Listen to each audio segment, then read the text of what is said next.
নমস্কার বন্ধুরা, চলে এসেছি আমার একটা নতুন ইউটিউব ভিডিও নিয়ে। আমার ইউটিউব চ্যানেলের নাম শুভদীপ চট্টোপাধ্যায় ব্লগিং।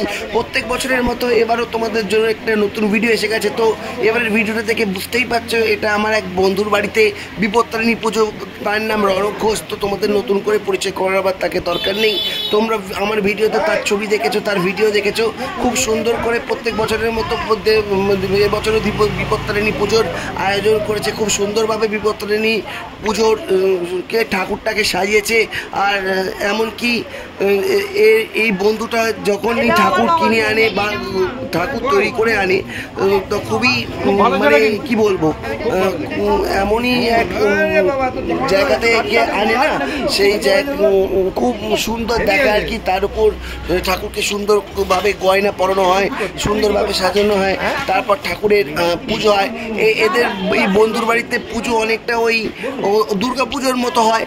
তো আমরা প্রত্যেক বছরই সেখানে উপস্থিত থাকি, নিমন্ত্রিত হিসেবে হাজির থাকি। আমার বন্ধুর বাড়ি, ছোটোবেলাকার বন্ধুর বাড়ি রণক ঘোষের বাড়িতে বিপত্তারিণী পুজোতে আমরা হাজির থাকি।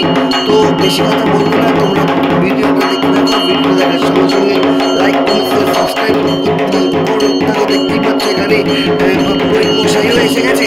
এবং এমনকি এই হচ্ছে আমার বন্ধু রণক ঘোষ, সেও পুজোর জোগাড় যন্ত্র নিজের হাতেই সব করে।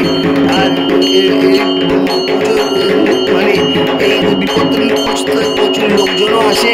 দেখতেই পাচ্ছ, তোমাকে ভিডিওতে ঘুরিয়ে দেখালাম, অনেক লোকজন এসেছে। এমনকি অনেক বন্ধু বান্ধবের মাও এসছে। দেখতেই পাচ্ছ কত আত্মীয় স্বজন। আমি আমার মাও সেখানে হাজির ছিলাম, আমার এক বন্ধু, আমার দুই বন্ধু সেখানে হাজির ছিল।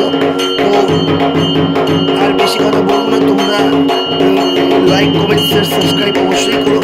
আর বিপত্তারিণী পুজোকে ঠাকুরটাকে দেখে তোমরা অবশ্যই জানিয়ে যে বিপদ থেকে সবাইকে ভালো রেখো আর সবাইকে বিপদ মুক্ত করো।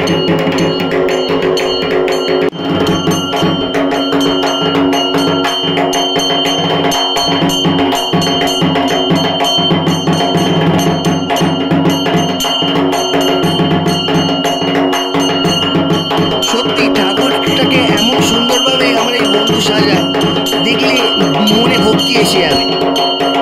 শুধু এই কেন, যে কোনো ঠাকুরই, তবে বিপত্তারিণী পুজোতে গ্যালারোপ্পার গেছিল, সেই গ্যালারোপ্পারের নিমন্ত্রণে আমরা হাজির ছিলাম।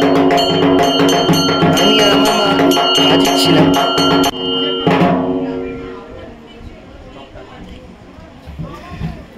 যেই ওর বাড়িতে এত সুন্দর সুন্দর ঠাকুর সাজানো দেখে, তারাই বলে খুব সুন্দর ঠাকুর সাজানো হয়েছে। আমার এই বন্ধুটা ঠাকুর অন্তর্প্রাণ, মানে এই ঠাকুর ছাড়া কিছু বোঝে না। মানে ঠাকুরকে এত যত্ন করে, ঠাকুরের প্রতি এত ভক্তি শ্রদ্ধা করে, দেখেও ভালো লাগে।